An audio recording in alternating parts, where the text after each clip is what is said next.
Hi everybody, this is Mrs. Snook with section 7.2 and our topic today is similar polygons. If you remember back to chapter 4, we did congruent polygons where you had to have all the corresponding sides congruent and all the corresponding sides angle. Similar polygons are, pardon the pun, similar. They are polygons with the same shape, but different size. So polygons are similar if, number one, their corresponding angles are congruent.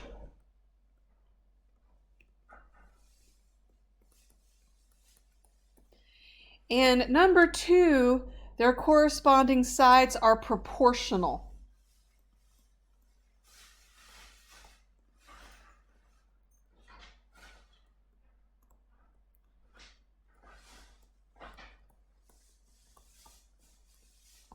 And what that does is, when your angles are congruent, you have the same shape.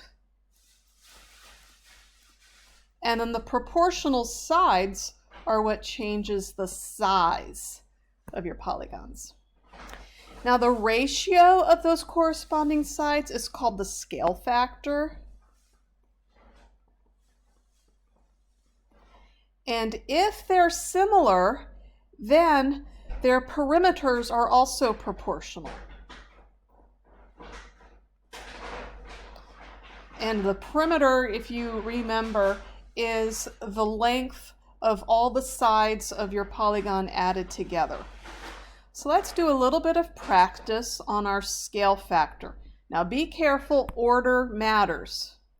The direction you go is going to change your scale factor. So I'm going to get the scale factor of triangle ABC to DEF. So that means triangle ABC is going to go first and DEF will go second. I'm going to also look at the way the statement is written. Just like in congruent triangles, your corresponding angles are in the same order in your similarity statement. So that means that angle A is congruent to angle D. And if you look at how they are marked, they're both marked congruent. Angle B is congruent to E, and they both have the 2 marks. And then angle C is congruent to angle F, and they both have the 3 marks.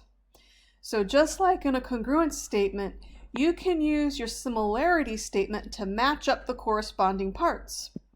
So I'm going to do my scale factor. I'm going to do AB, which is 8, over, and what corresponds to AB is DE, and the length of DE is 12, so 8 over 12. And that should be the same as the scale factor for BC to EF, which is 10 over 15. And then our last pair of corresponding sides is AC, which is 18, and DF is 27. Now all 3 of these ratios reduce to 2 over 3. So that's our scale factor going from ABC to DEF is 2 over 3. Now what happens when we go the other way? If we're going to do the scale factor of DEF to ABC, that means triangle DEF goes first and triangle ABC goes second. The corresponding parts have not changed. It's just the order I'm going in. So DE corresponds to AB, so I get 12 over 8. EF corresponds to BC, so I get 15 over 10. And then the one that's left is DF corresponds to AC, so 27 over 18. And then we get 3 over 2. So notice what happened. When we went one way, we got 2 over 3. Going the other way, we got 3 over 2. Those are reciprocals for each other. And that's not a coincidence. Every time you change direction on your scale factor, you're just going to flip it over and take the reciprocal. Now let's check the perimeters. So we're going to find the perimeter of triangle DEF. And to do that, just add 12, 15, and 27, and you get 54. And then the perimeter of ABC, 8, 10, and 18 added together gives you 36. And even though I wrote that with the colon notation, I can still reduce this, and it reduces to 3 to 2, just like our scale factor when we looked at DEF to ABC. All right, the next thing is the similarity statement. Now the symbol for similarity is just this little squiggle. And I'm going to write a similarity statement for the triangles above. And what I have to do is make sure I'm matching the corresponding angles and sides. So I'm going to start with triangle ABC. Now because I started with that triangle and I went in the order of ABC, I have to go in the same order on a triangle DEF. Now look at the markings. A is marked as congruent to D, so A is going to correspond with D. E is congruent to B, so E is going to correspond with B. And then the ones that are left are C and F, so F corresponds with C. So that is one way to write the similarity statement. Depending on which triangle you start with and which order you start in, you can write this statement in many ways. Just be consistent. The way you set up your first triangle is the way you have to set up the second one. All right, let's take a look at a set of congruent triangles. Sorry, not congruent. Proportional, similar triangles. And what we're going to do is we're going to match up the corresponding angles. I'm going to use the similarity statement. So triangle JKL is similar to triangle PMN. That means that J corresponds to P. So I'm going to give them the same mark. I'm going to say angle J is congruent to angle P. And then look at the next letters, K and M. So K is going to be congruent with M. So I'm going to say angle K congruent with angle M. And then the ones that are left, L and N. Angle L is congruent with angle N. And I can give them congruent markings. Now let's do the sides. Now these are going to be proportional, so I'm going to write ratios. And again, I'm using the similarity statement. I have JK matching up with PM.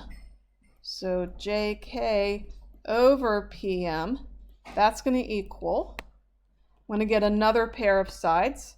I'm going to do KL, and it's going to match up with MN. Be consistent. JK was on the top, so KL goes on the top, and MN goes on the bottom. And then the last pair of sides is going to be JL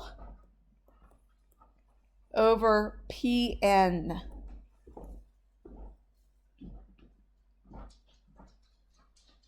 Take a look at number 3 here. Our similar polygons do not have to be triangles. These are four-sided figures, and they are similar. I know this because I have a similarity statement written. And then following the letters together, J corresponds with Q. K, angle K, is going to correspond with angle R. Angle L, I'm doing 3 marks there, is going to correspond with angle S. And then angle M, doing 4 marks there, is going to correspond with angle P. All right, so now that we know what our similar figures are, let's do some math problems. Take a look at this one. We have 2 parallelograms. The figures below are similar with a scale factor of 2 to 3, and I want to find the value of x. So what I'm going to do is I'm going to set up a proportion. My scale factor is 2 to 3, and that's going to be the same thing as the ratio of the corresponding sides. Now look at your picture. The 42 is on the smaller figure than the x's, so the 42 is going to correspond with the 2, and x corresponds with the 3. And so now all I do is solve like we did last time, cross multiply, and I get 2x equals 126, x is 61. Let's do one that's also not a triangle. Let's do number 7. I have Pqrs is similar to Wxyz. So I'm going to go ahead and I'm going to, this time I'm going to use a highlighter, and I'm just going to match by color the corresponding sides. I have PS, which is given as 75, and then the one that corresponds with PS is going to be WZ. So that's there, the 40 in yellow. Now X is on line segment SR. So let's find the line segment that matches to SR, and that's ZY, which is the 32. So what's nice about these colors is I can very easily match my yellows and my greens. So when I write my proportion, as long as I'm consistent, it doesn't matter which way I go. So I'm going to do 75 over 40 equals, now I put the 75 on the top. X is in the same figure, so X has to go on top. And then cross multiply, so 40x equals, let's do 75 times 32. I got 2,400. And then divide both sides by the 40. And x equals 60. All right, let's do one more. And what we're going to do is number 9. And again, we look at your similarity statement and let's see who matches up to who. Ly is 4x minus 1. I'm going to shade that with yellow. And then who matches to Ly? That's going to be HK on my second one. So that's x plus 5. And now TL is 25. And the one that matches to TL is going to be CH, which is 10. So now write your proportion. Let's see, last time we did the big on top and the small on the bottom. Let's go the other way. Let's do the small one on the top. So I'm going to do 10 over 25. I did the greens equals x plus 5 over 4x minus 1. So these are the greens. And these are the yellows. And now let's cross multiply. So 10 times 4x minus 1 equals 25 times x plus 25. And distribute, because what I'm doing now is I'm just solving the equation. The geometry is done. I set up my proportions, so that's the geometry part. And now all I'm doing is algebra. So 40x minus 10 equals 25x plus 125. I'm going to subtract 25x from both sides. That gives me 15x. I'm going to add both sides. That gives me 135. And now all I have to do is divide. So x equals 135 divided by 15. I got 9. All right, that's it for today's lesson. Thank you for watching and have a fantastic day.